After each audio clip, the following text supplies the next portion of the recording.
Hello sim racers and welcome back to the Fixed Setup Oval Racing Guide. I have to start by apologizing for not uploading a video last week. The Q2 build released on March 8th caused some issues that forced Iracing to release multiple hotfixes last week, and it was just impossible to provide accurate information ahead of time.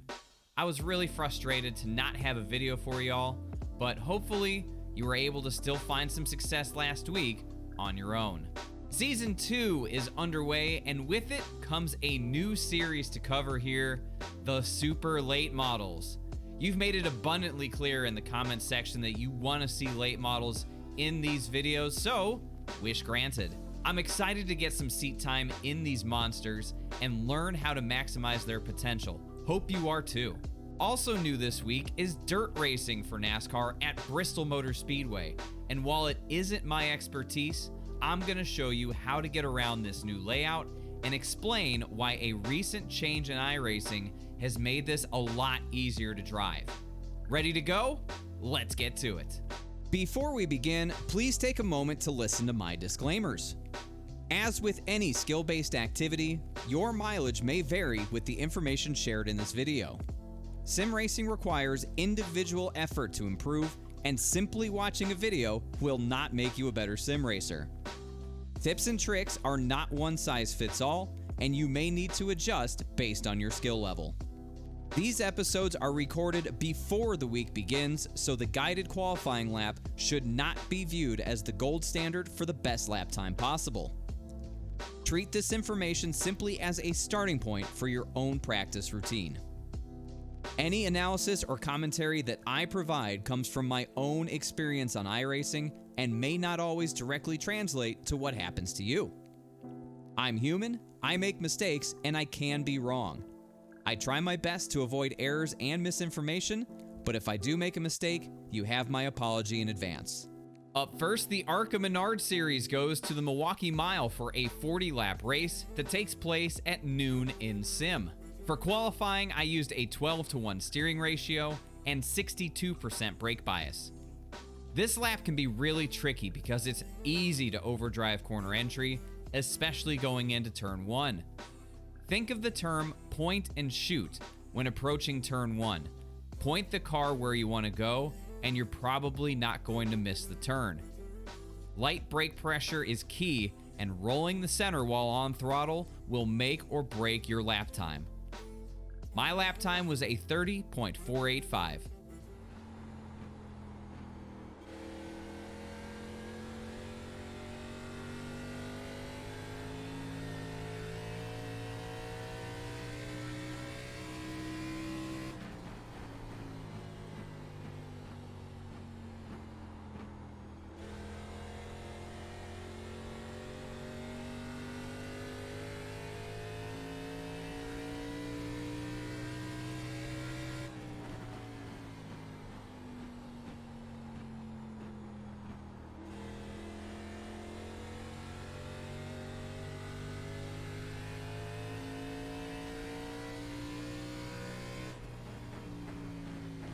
Typically, these types of races for ARCA come down to throttle management and not overdriving corner entry. You're likely to see some drivers dive bomb it off into the corners because they think that's how you go fast, but in reality, you make up your time getting out of the corners and down the straightaways. If you can get back to the throttle and drive off the corners well, you will have a big advantage all race long. The C-Class Street Stocks are at Martinsville for a 50-lap race that takes place at 8:35 p.m. in Sim. For my qualifying run, I used a 10-to-1 steering ratio and left the brake bias at its default value. How you rotate the center of the corner and apply throttle to get out of it will determine the quality of your lap. Easy in, fast out is a good strategy here. My lap time was a 21.756.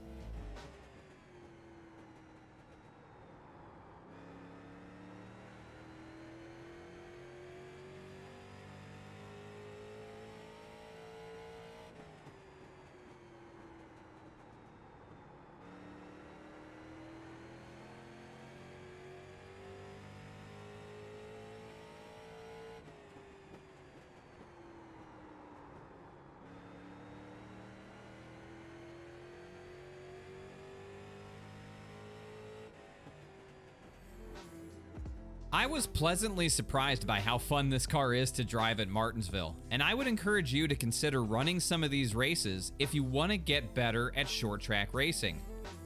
The fundamentals that make for a successful lap absolutely translate to the more powerful vehicles that we cover later in the video.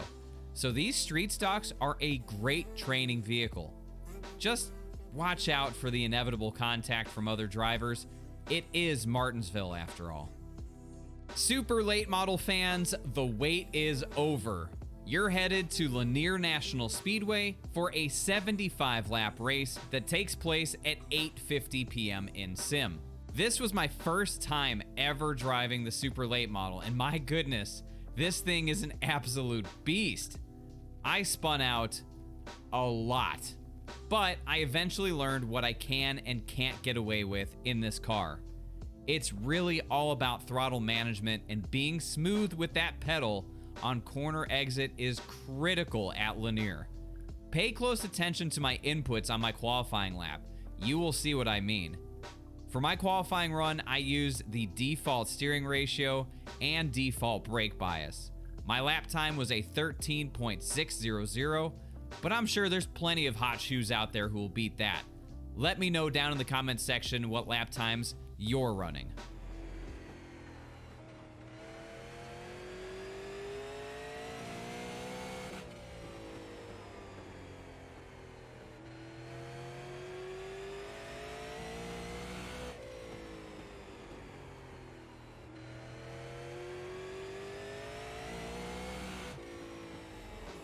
Did you see what I was talking about with my inputs?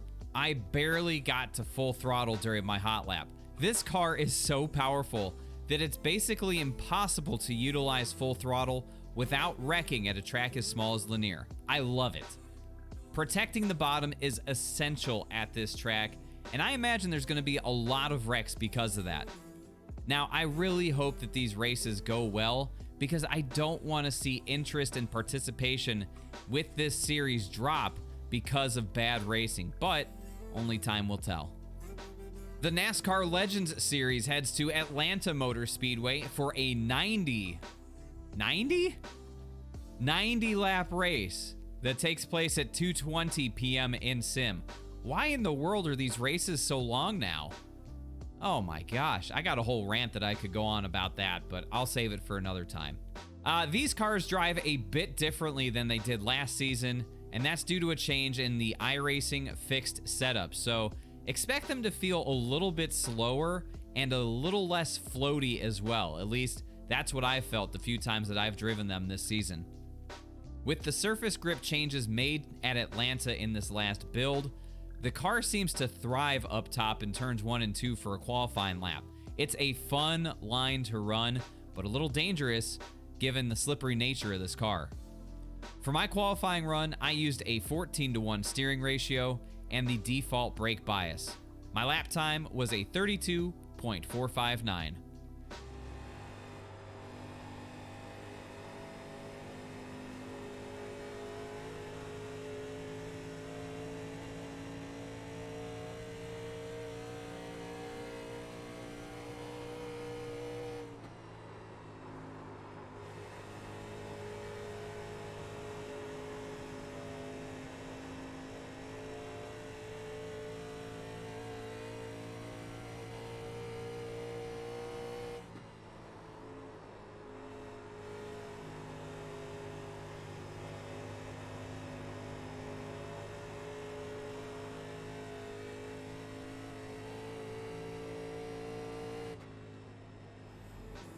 While the top in turns 1 and 2 seem to be the way to go for qualifying, I'm not so sure it'll be the way to go every lap during the race.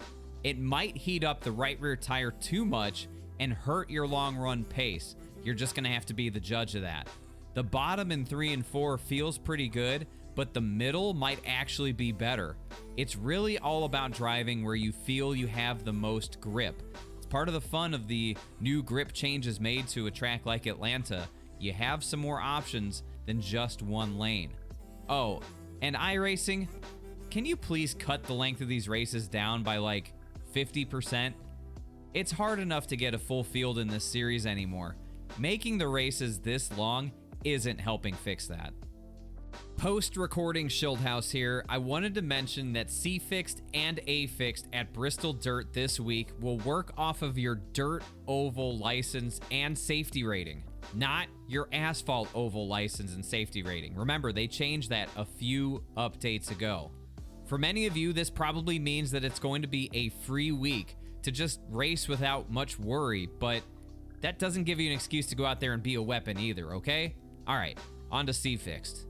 Dirt racing at Bristol Motor Speedway makes its debut in iRacing this week, and C-Fixed is there for a 50-lap race that takes place at 7:45 p.m. in Sim. Now some context. When first introduced with the Q2 build a few weeks ago, Trucks on Dirt at Bristol was amazing, and there were countless hosted races across the service with this combination because people were absolutely loving it. Last Thursday, iRacing released a hotfix that updated the dirt tire parameters based on feedback from, quote, real-world drivers, end quote.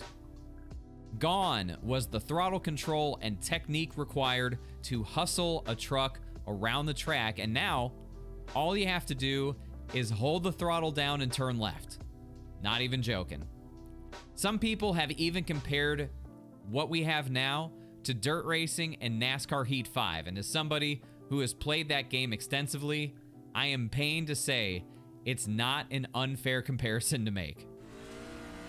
iRacing, why would you take this and turn it into this? What is this, NASCAR Heat 5? That said, mash the gas, turn left. That's how you do dirt at Bristol. Getting the left front to the apron is how you get a good qualifying time, and for my qualifying run, I used a 6-to-1 steering ratio. Don't worry about brake bias, you're not going to be touching the brakes. My lap time was a 17.902.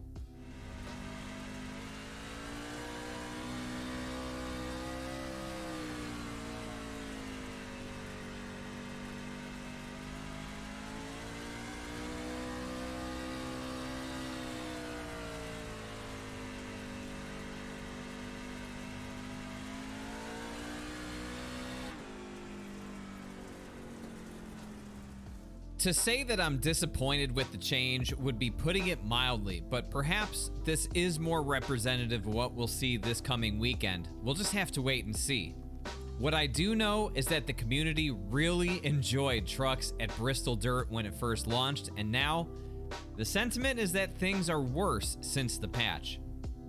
My guess is we'll see another adjustment after the actual Bristol Dirt races and more feedback comes in, but for now, it's just a shame to see something so universally loved by the community get radically altered and dumbed down.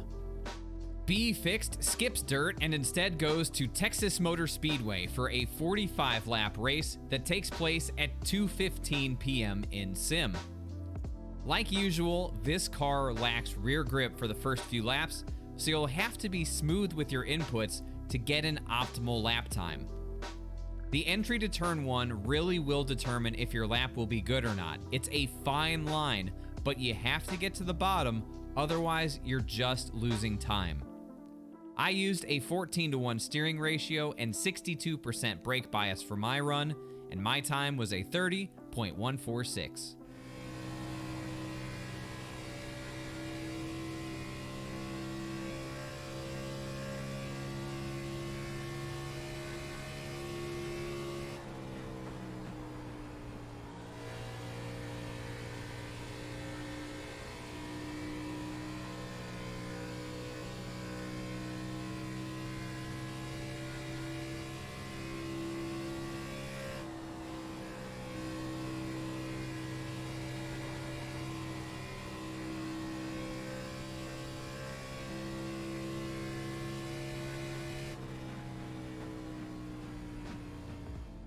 B-Fixed at Texas is a race that will reward smooth drivers and has the potential to spread the field out over a long enough run.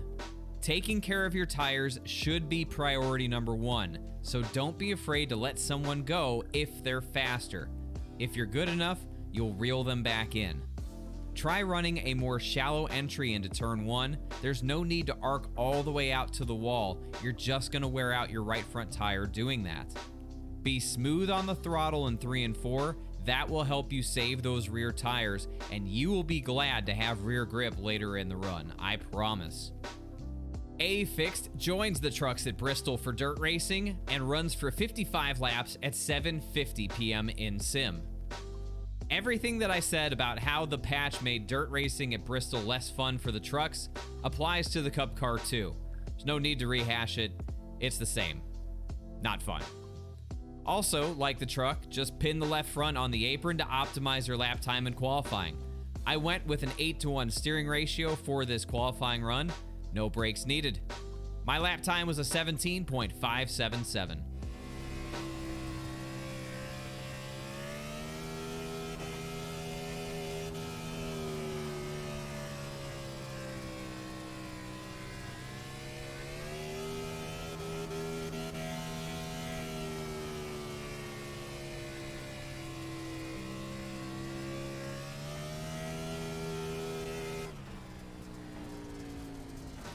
Since this thing is wide open all the way around the racetrack, I'm really not sure how this race is going to play out or where your passing opportunities will come from. Most likely, it's just going to be follow the leader until they make a mistake, but again, since it's so easy to drive now, I'm not really sure where the mistakes are going to come from either. It's all an unknown. We'll just have to find out when we get there. And again, keep in mind that if things don't go well, this race will only impact your dirt oval license and safety rating, not your asphalt oval license and safety rating. But please, don't go out there and be a weapon. NIS is 125 laps. That's all I have to say about it. Good luck. And that'll do it for this week's Fixed Setup Oval Racing Guide. I hope you enjoyed this episode and found the information to be educational, but most importantly, helpful. If it was, please help me out by leaving a thumbs up on the video so more sim racers can find it. If you're new to the channel and want to make sure you never miss an episode, hit that subscribe button right now and turn notifications on. Additionally, you can watch my iRacing adventures live on my Twitch channel, linked down in the description below. If you want to get in touch with me and stay up to date on the latest channel activity, the best way to do that is to follow me on Twitter, also linked down in the description below. Again, thank you so much for watching this video, and have a great week of racing.